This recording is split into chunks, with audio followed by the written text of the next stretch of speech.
Bonjour. Cette année, les 2 pommiers dans notre jardin sont surchargés de fruits. Merci Seigneur.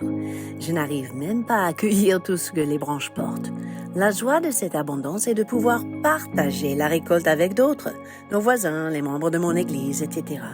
Et même un monsieur qui est venu frapper à la porte la semaine dernière vendre des forfaits téléphoniques en a bénéficié. En fait, c'est pour cette raison que Dieu nous a promis l'abondance dans nos vies, afin d'être une source de bénédiction à notre entourage. Alors, pour nos pommiers, qu'est-ce que nous avons fait pour expérimenter cette abondance? Surtout 3 choses. Numéro 1, on a taillé les branches au printemps. Notre Dieu fait la même chose dans nos vies, sauf il nous compare à la vigne. Dans Jean 15, verset 2, nous lisons « Tout sarment qui est en moi et qui ne porte pas de fruits, il le retranche. Et tout sarment qui porte du fruit, il l'émonde, afin qu'il porte encore plus de fruits. » Ne soyez pas étonnés quand, par moments, le Père Céleste décide qu'il est temps d'émonder vos branches, mes amis. Quand il vous appelle au jeûne, c'est souvent pour émonder. Quand il ferme certaines portes de manière inattendue, c'est pour émonder. Quand il enlève certains éléments de votre vie, c'est aussi pour émonder. Passez par ces moments sans hésitation, sans regret, sachant que vous êtes destinés à porter encore plus de fruits, à la gloire de son nom. Amen. Numéro 2, on a repoussé les insectes. On a traité le tronc de chaque pommier d'une substance collante pour empêcher les fourmis de grimper en hauteur et déposer leurs œufs à l'intérieur des bourgeons. Vous devez faire la même chose en fait. Repoussez toute pensée qui ne correspond pas à la pensée de Christ, surtout des pensées vous concernant. Dans le psaume 139, versets 17 à 18, David a écrit « Que tes pensées, ô Dieu, me semblent impénétrables, que le nombre en est grand.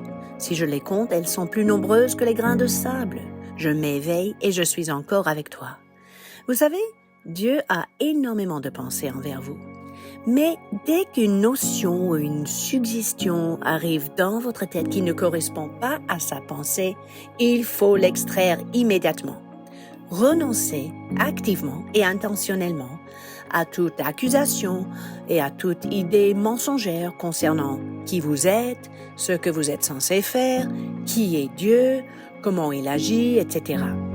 Et même, je dirais, concernant les motivations de vos proches. Vous savez, souvent un conflit se produit dans les relations parce que les insectes ont semé dans votre cœur une pensée critique ou accusatrice, simplement parce que vous avez mal interprété les propos ou les actions de quelqu'un. Une vie en abondance est une vie qui empêche ces mauvaises pensées de prendre racine. Et numéro 3, on a fertilisé le terrain autour des pommiers. Savez-vous fertiliser votre foi? La foi vient du cœur, non de l'intelligence. Quand la parole de Dieu est entendue dans le cœur et quand le cœur réagit par s'abandonner à la vérité, la foi grandit, forcément. Vivre une vie totalement soumise à Dieu et à tout ce qu'il dit ne peut qu'augmenter votre foi. La foi n'est pas le fruit de notre travail, de nos efforts. La foi, selon la Bible, est ancrée dans la nature, la présence et les promesses de Dieu. Ces choses révèlent qui il est quand il parle.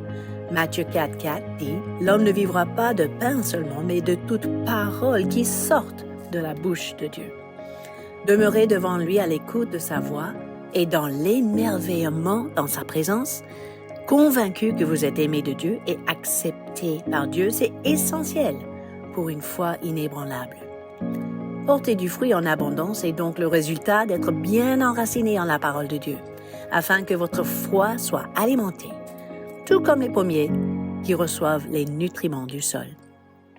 Chez moi, le fruit abondant de mes pommiers me parle prophétiquement de cette saison en particulier. Dieu est le Dieu de l'abondance, mes amis. C'est une manière qu'il se révèle sur la terre. Jésus dit dans Jean 10,10 « Je suis venu afin que les brebis aient la vie et qu'elles soient dans l'abondance. Vous êtes destinés à demeurer dans l'abondance. » Dans le livre de l'Exode, à l'époque de Joseph, l'Égypte a connu 7 ans de famine suivis de 7 ans d'abondance. Et tout cela pour accomplir les desseins éternels de notre Dieu. Donc, si vous êtes passé par la famine, attendez-vous à passer maintenant dans l'abondance. Dans le psaume 36, 8 à 9, le roi David a écrit « Combien est précieuse ta bonté, ô Dieu! À l'ombre de tes ailes, le Fils de l'homme cherche un refuge. Il se rassasie de l'abondance de ta maison. » Et puis plus loin, dans psaume 65, 10 à 12, David dit ceci au Seigneur. « Tu visites la terre, tu lui donnes l'abondance, tu la combles de richesses. Tu couronnes l'année des biens et tes pas versent l'abondance. » Là où Dieu se trouve, là où Dieu est accueilli, là où Dieu s'installe, mes amis, il va déverser son abondance. Et puis finalement, dans Psaume 66, verset 12, nous voyons que même si vous passez par le feu, passez par l'eau, c'est pour vous préparer pour recevoir l'abondance. Tu as fait monter des hommes sur nos têtes, nous avons passé par le feu et par l'eau, mais tu nous en as tirés pour nous donner l'abondance. Soyez donc encouragés, mes amis. Vivez dans l'expectative. Ne cherchez pas l'abondance de Dieu, mais cherchez le Dieu de l'abondance. Vous verrez comment il prend plaisir en manifestant pour vous sa plénitude. Non seulement pour vous combler, mais aussi pour se révéler à votre entourage. À bientôt!